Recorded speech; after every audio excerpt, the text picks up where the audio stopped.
Some lane coming all, change be non pom mui.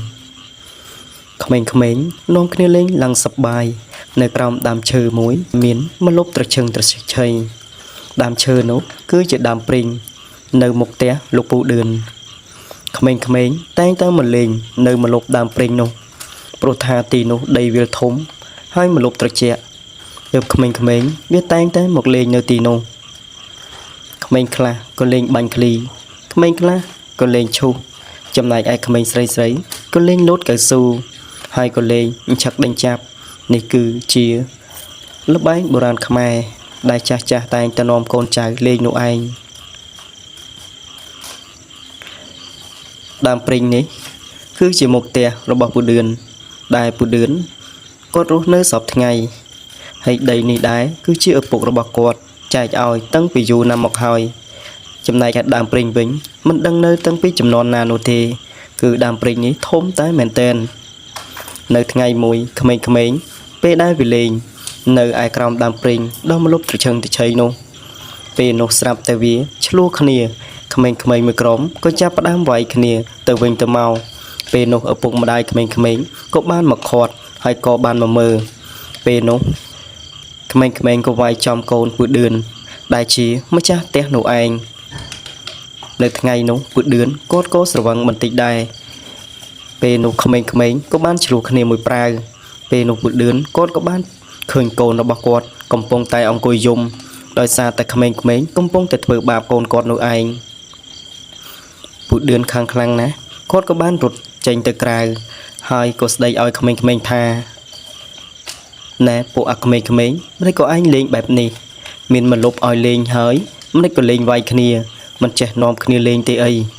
ôi ta lên mạ nứng mình bách mà lên tiệt tê hay mà lốp ní tiết ôm cặp chào ở hơi mình tục ôi bộ ánh lên nô tê bảo bộ ánh lên từ vay khniên chân nô bên nô có miên lục ta sốc cốt bán này dây tha nè khmối xâm rút khniên tơ khmeng chlu khniên tại bàn nô mình bạch đọt thana cặp đam chơ này tê pro tha đam pring ní đốt chiếu mình lục đam bay ôi khmeng viên mà lên này anh Protha đàm pring đi hơi cứ chiếm một lục thôm chừng kia nơi không phôm đi về đài lục ông xóm ní giấy bẹp nì vừa đường cốt có bán giấy tha này ốm ní cứ chuyện đàm pring được bọc nhôm tròn cạp nước của nhôm tròn à vì cháu pe ná của bàn đài mình bạch ôm một lục mót chứ mới nhôm đầu tiên Protha vía cứ chuyện đàm pring được bọc nhôm xâm nàng hỏi miền đàm pring ở bộ về liền tại bảo bộ viên lính mình chết ọt ảo ở khía kết tập vay khía bẹp ní ta tục ở bộ viên lính thủ ấy hay na mối mốc tẹt trong phong rồi ngày trong thòng nè thum rom tập bộ viên châu từ đây cho về khla mong bầm bầy giúp có viên được liền đài về đài lục bộ đường như vậy bẹp ní lúc ta xóm còn có ban vậy tha thưa mày tê khmối ban này cứ chỉ khmeng na mối khmeng biết mình sợ đằng ấy phong tại bà khmui cặp đam pring ní cô ở đài na khmui na mối biết thùng mình đằng thà vía nếu bên màn nam đầu tê chẳng khmui cùng cặp vía ấy cành lố miên bộ áp mình lố kê mình nơi này anh bụt đớn đại quạt bông tay sờ văng ra sương hóng về nô quạt mình ban đạp lúc ta xóm này dây nô tê quạt nơi khom tay bật cay chỉ môi nâng lúc ta xóm về đàiประกายkhné choประกายkhnéล้างผู้เดินก็ก็บ้านรถติดยอกับบัดรุ่ยหอยก็ล้างเลือดดำปริงหอยก็บ้านกับเมฆมวยจำนวนเปนุก็กับตำรอมตัดดักเมฆมวยเติบปลาระยะเปมวยไงโปรธาเมฆดำปริงนุมวยคือทมนะมันดังทาวีเนื้อประมาณชนามนุตีบ้านเวททมดอมลังเปได้ผู้เดินบ้านล่างกับดำปริงนุเนพมแต่งออกบ้านเติมใต้องคุยมือแต่ปนนมันเห็นห้ามกอดผู้เดินติดลอยโปรธานนุคือจิตดำปริงระบกอดจำนายแอคเมงก็เวออดกันไลน์เลงเวก็บ้านแต่เลงในจงพมไอ้นวิงกันไลน์ได้ทลบเขมงรถเลงเป็นนิคล้ายจิกันไลน์ได้เมื่อกับได้กันแต่คลังตัววิงโปรธาผู้เดินกดบ้านกับเมกปริงนุชาวออกแต่หอยเปได้ผู้เดินกดกับเมกปริงจำนวนบนปรามเมกนูรวยไป ពេលនោះក្មេងៗក៏លែងមកលេងចំណែកចាស់ក៏លែងមកអង្គុយលេងទៀតហើយព្រោះទីនោះអស់ម្លប់ដើម្បីឲ្យពួកគាត់ជ្រកពេលដែលពួកឌឿនបានកាប់មែកព្រីងនោះរួចរាល់គាត់ក៏បានកាប់មែកព្រីងជាកង់ៗហើយប្រមូលយកទុកដើម្បីកាប់ធ្វើជាអស់ដុតលោកតាសំមិនហ៊ាននិយាយជាមួយនឹងលោកពូឌឿននោះទេគាត់គ្រាន់បានតែនិយាយលួងពូឌឿននោះទេតែពូឌឿនមិនស្ដាប់គាត់ឡើយលុះរំលងបានប្រហែលជា3ខែពេលនោះពូឌឿនគាត់បានទៅផឹកស្រានៅកន្លែងភូមិខាងត្បូងពេលនោះប្រពន្ធរបស់គាត់ក៏បានប្រើស្រីនិតដែលជាកូនរបស់គាត់នោះឲ្យឡើងទៅបេះស្លឹកអំពិលដែលនៅគៀកដើមព្រីងនោះពេលដែលស្រីនិតបានឡើងទៅលើដើមអំពិលនាងកំពុងតែបេះសុកឈោងពីមែកមួយទៅមែកមួយស្រាប់តែពេលនោះនាងក៏ល្អិលដៃហើយក៏ធ្លាក់មកពីលើដើមអំពិលធ្វើឲ្យនាងបានបាក់ជើងលោកតាសុកគ្រាន់តែឃើញបែបនេះក៏រត់មកមើលនាងរួចហើយក៏មានក្មេងៗ 4-5 នាក់ទៀតដែរក៏រត់មកមើលនាងខណៈពេលនោះតាសំគាត់ក៏បានឲ្យក្មេងប្រុសម្នាក់ឲ្យរត់ទៅហៅពូឌឿននៅឯភូមិខាងត្បូងក្មេងប្រុសនោះក៏មិនចាំយូរដែរក៏ប្រឹងរត់រហូតតទៅដល់កន្លែងពូឌឿនរួចហើយក្មេងប្រុសនោះក៏បាននិយាយថាពូឌឿនកូនពូបានធ្លាក់ពីលើដើមអំពិលពេលនេះប្រហែលជានាងបាក់ជើងហើយមើលទៅលោកតាសំឲ្យខ្ញុំមកហៅលោកពូឌឿនដែលគាត់ពុំទៅស្រវាំងផងពេលដែលឮបែបនេះគាត់ក៏បានសួរទៅក្មេងប្រុសនោះថានៅក្មួយតើកូនពូធ្លាក់នៅដើមអំពិលណាពេលនោះក្មេងប្រុសក៏បាននិយាយថាបាទពូគឺនៅដើមអំពិលមុខផ្ទះពូនឹងឯងពេលនេះអ្នកភូមិកំពុងតែនៅជុំគ្នានៅផ្ទះពូនោះពូឌឿនគ្រាន់តែឮបែបនេះគាត់ក៏បានប្រឹងរត់រហូតរត់ពីស្រែមួយទៅស្រែមួយរហូតតមកដល់ផ្ទះពេលនោះដង្ហើមគាត់ក៏ដកលែងចង់ដល់គ្នាព្រោះថាគាត់កំពុងតែផឹកស្រាស្រវឹងផងហើយរត់លឿនទៀតធ្វើឲ្យខ្យល់គាត់ដើរមិនសូវស្រួលគាត់ដកដង្ហើមមិនសូវដល់គ្នាពេលនោះលោកតាសុកគាត់ក៏បាននិយាយថាណែក្មួយឌឿនឯងអង្គុយលេងសិនទៅបើមិនដូច្នោះទេឯងស្ទះខ្យល់ឥឡូវហើយពេលនោះអ្នកភូមិក៏នាំគ្នាទៅជួយរឹតពូឌឿនដែរព្រោះថាគាត់រត់មកលឿនពេកពេលនោះគាត់បានអង្គុយមើលកូនរបស់គាត់ដែលកូនរបស់គាត់កំពុងតែអង្គុយយំជើងវិញឈាមអរហាចពេលនោះលោកតាសំគាត់ក៏បាននិយាយថាណែជួយលើកគ្នាដាក់លើក្រែមក្នុងផ្ទះវាបន្តិចមកពេលនោះអ្នកភូមិមួយចំនួនក៏បានលើកកូនពូឌឿនទៅអង្គុយលើក្រែចំណែកឯពូឌឿនកំពុងតែអង្គុយគាត់ក៏ស្រាប់តែក្អកពីរ3ដងពេលដែលក្អកមួយដងមិនអីទេតែក្អកពីរ3ដងស្រាប់តែធ្លាក់ឈាមមកពូឌឿនគ្រាន់តែឃើញឈាមខ្លួនឯងគាត់ក៏ចាប់ផ្ដើមស្លេកឆ្លាំងនៅមុខគាត់ប្រឹងក្អករហូតតតែធ្លាក់ឈាមពេលនោះលោកតាសំគាត់ក៏បានឲ្យក្មេងៗទៅហៅឪពុកម្ដាយរបស់នាយឌឿននិងមីងសានចំណែកឯមីងសានវិញមិនទាន់មកពីទិញម្ហូបនៅឯផ្សារនោះទេពេលដែលម្ដាយឪពុកពូឌឿននិងមីងសានមកដល់គាត់ក៏បានយកចៅនិងពូឌឿនទៅពេទ្យរៀងៗខ្លួនចំណែកឯឪពុកម្ដាយពូឌឿនក៏បានយកពូឌឿនទៅពេទ្យនៅឯភូមិចំណែកឯឪពុកម្ដាយរបស់មីងសានក៏យកស្រីនិតដែលជាកូនពូឌឿននេះទៅពេទ្យលើព្រោះថានាងត្រូវរបួសធ្ងន់បាននិយាយពីមីងសានវិញពេលដែលគាត់បានប្រើកូនគាត់ទៅបេះឆ្លឹកអំពិលរួចគាត់ក៏បានធ្វើដំណើរទៅផ្សារតែស្រាប់តែគាត់មកវិញគាត់មិនបានទិញម្ហូបឬក៏ទិញសាច់អីនោះទេគឺគាត់ទិញស្រាមកអង្គុយផឹកនៅខាងក្រោមផ្ទះគាត់ផឹកផងគាត់ជ្រឿងផងពីមុនមីងសានគាត់មិនដែលចេះផឹកស្រានោះទេគាត់គឺជាមនុស្សសុភាពរាបសារនិយាយចេះស្ដាប់គ្នាតែពេលនេះមិនដឹងយ៉ាងម៉េចនោះទេពេលដែលគាត់ផឹកស្រាទៅភ្នែកគាត់ឡើងក្រហមគាត់ជ្រៀងផងគាត់សោចផងហើយគាត់បាននិយាយថាទៀតគាត់និយាយថាយើងសប្បាយចិត្តណាស់ពេលដែលឃើញគ្រួសារឯងបែបនេះអាឌឿនឯងធ្វើបាបកូនរបស់អញពេលនេះអញធ្វើបាបកូនរបស់ឯងវិញមីងសានគាត់និយាយផងគាត់ជ្រៀងផងគាត់សើចផងរហូតតឪពុកពេលដែលឪពុកម្ដាយរបស់ព ពើឌឿនមកដល់គាត់ក៏បានឃើញកូនប្រសាគាត់ដែលជាមិញសាននេះកំពុងតែអង្គុយផឹកស្រាសហើយស្រែកច្រៀងហើយក៏សោកសប្បាយពេលដែលឃើញគ្រួសារបែបនេះគាត់ខឹងសម្បានឹងមិញសានខ្លាំងណាស់គាត់ថាឲ្យគ្រប់បែបយ៉ាងពេលនោះឪពុកក្មេករបស់គាត់ក៏បាននិយាយថាណែនាងប្តីនិងកូនកំពុងតែឈឺចំណែកឯនាងវិញមកអង្គុយផឹកស្រាធ្វើប្រងើយមិនគិតខ្វាយខ្វល់ពីប្តីនោះទេឪពុកក្មេករបស់មីងសានក៏ស្ដីឲ្យខ្លាំងណាស់ពេលនោះក៏មានលោកតាសំបានមកដល់ពេលនោះគាត់ក៏មកសួរថាណែលោកបងតើចៅឬក៏ក្មួយឌឿនយ៉ាងម៉េចហើយពេលនោះឪពុកក្មេករបស់ពូឌឿនក៏បាននិយាយថា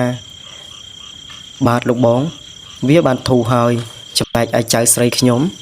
ជើងវាត្រូវបានក្រិចឬក៏បាក់នោះឯងពេលនេះពេទ្យកំពុងតែព្យាបាលតែខ្ញុំឆ្ងល់ណាស់ហេតុអ្វីក៏ប្រពន្ធរបស់វាមិនទៅមើលវានៅឯមន្ទីរពេទ្យបើមិនថាទៅមើលប្តីទេមិនក៏ទៅមើលកូនដែរមិនក៏វាមកអង្គុយផឹកនៅក្រោមផ្ទះនេះវិញហើយថែមទាំងច្រៀងផងសោចទៀតមើលទៅដូចជាមិនខ្វាយខ្វល់អីសោះពេលនោះលោកតាសំគាត់ក៏បានសម្លឹងទៅមើលមីងសានពេលនោះលោកតាសំគាត់ក៏បាននិយាយថាណែលោកបងតើលោកបងក៏មានផ្លែកទៅលើនឹងសានដែរឬអត់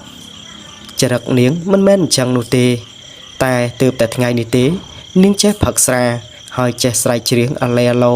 ហើយថែមសោចឌឺដងទៀតតើលោកបងមិនឆ្ងល់ទេអីឪពុកក្មេករបស់មីងសាន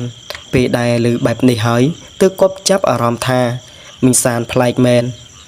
ពេលនោះគាត់ក៏បានសួរទៅលោកតាសំថា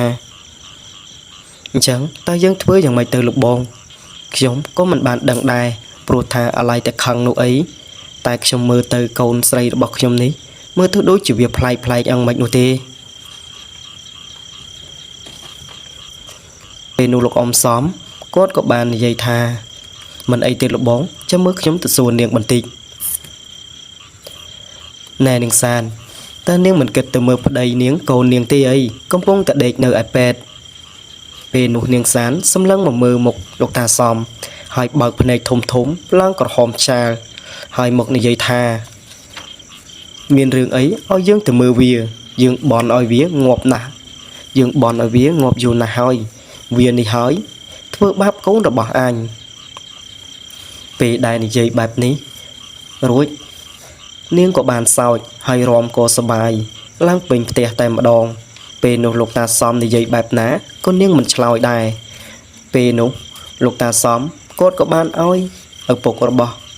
នាងឪពុកក្មេករបស់នាងទៅហៅអ្នកភូមិដែលមានកម្លាំង 4-5 នាក់ឲ្យមកចាប់នាងយកទៅវត្តនោះឯងពេលនោះឪពុកក្មេករបស់មីងសានក៏បានរត់ចូលទៅក្នុងភូមិហើយក៏បានយកអ្នកកម្លាំងប្រហែលជា 4-5 នាក់យកមកចាប់មីងសានយកទៅវត្តមីងសានខំប្រឹងរើខ្លាំងណាស់មិនចង់ចូលវត្តនោះទេមិនដឹងថាមានរឿងអ្វីឡើយពេលដែលទៅដល់វត្តអាសំគាត់ក៏បានទៅនិមន្តលោកតាសំគាត់ក៏បានទៅនិមន្តលោកឪដែលជាព្រះចៅអធិការនៅវត្តនោះឲ្យមកជួយមើលមីងសានផងមិនដឹងថាគាត់នេះកើតអីទេ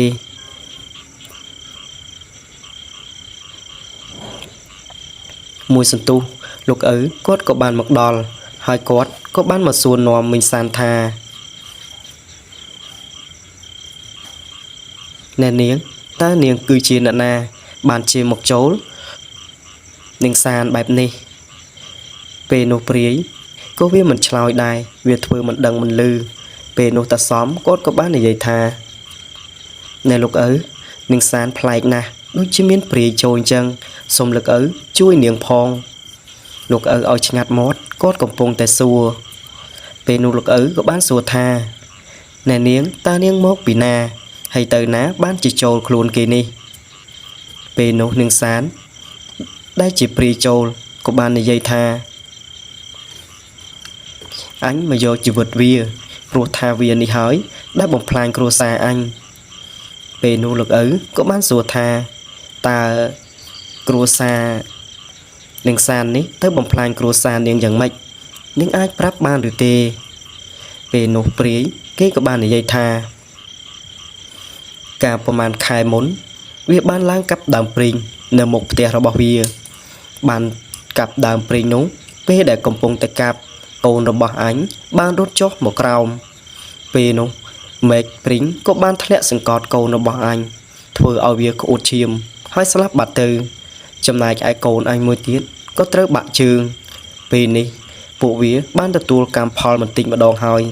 អញតាមយកជីវិតវាយូរណាស់ហើយក៏ប៉ុន្តែមិនទាន់យកបានទើបតែថ្ងៃនេះឫស្សីវាដាក់ទើបអញកាចវាបាននេះឯងអញមិនឲ្យវារួចខ្លួនឡើយព្រោះវាបានសម្លាប់គ្រួសារនិងកូនរបស់អញលោកឪឮបែបនេះគាត់ក៏បាននិយាយថាណែនាងព្រាយនាងកុំចងកម្មចងពៀនឹងមនុស្សស្អីព្រោះថាពួកគេនេះមើលនាងមិនឃើញនោះទេណាមួយនាងទៅនៅលើដើមព្រីងអ្នកណាដឹងទៅថានាងនៅទីនោះនាងកុំប្រកែប្រកាន់ជាមួយនឹងមនុស្សលោកអីពេលនោះមីងសានដែលព្រាយសន្ធិដ្ឋនោះក៏បានស្រែកខ្លាំងហើយក៏យំយោព្រោះតែអាណិតកូនរបស់នាងពេលនោះព្រាយនោះគេមិនយល់ព្រមទេគេមិនចេញឡើយគេចាំកាច់យកមកគ្រួសារតែម្ដងលោកឪក៏បានអង្វរចោះអង្វរឡើងតែព្រាយនោះគេមិនសុខចិត្តនោះទេពេលនោះលោកឪក៏បាននិយាយថាណែនាងព្រាយយើងបានអង្វរកជាច្រើនលើកជាច្រើនសារហើយបើនាងមិនចេញនោះទេខ្ញុំនឹងប្រើធរក្តៅហើយពេលលោកឪនិយាយបែបនេះនាងក៏មិនមាត់កទៀតដែរនាងនៅតែក្រហមដាក់លោកឪពេលនោះលោកឪក៏បានឲ្យមនុស្ស2នាក់មកចាប់ដៃរបស់មីងសានពេលដែលចាប់រួចគាត់ក៏បានយកអំបោះរុំនៅដៃរួចហើយគាត់ក៏បានសូត្រនៅមន្តគាថារបស់គាត់ពេលដែលសូត្រមួយសន្ទុះពេលនោះមីងសានក៏ចាប់ផ្ដើមស្រែកយកស្រែកផងយំផងពេលនោះលោកឪគាត់ក៏បានសួរថាតើនាងព្រមចេញឬនៅតើនាងព្រមទទួលឬនៅពេលនោះព្រាយមិនបាននិយាយនោះទេវាគិតតែស្រែកយកពេលនោះលោកឪក៏បាននិយាយថាបើនាងមិនព្រមចេញទេ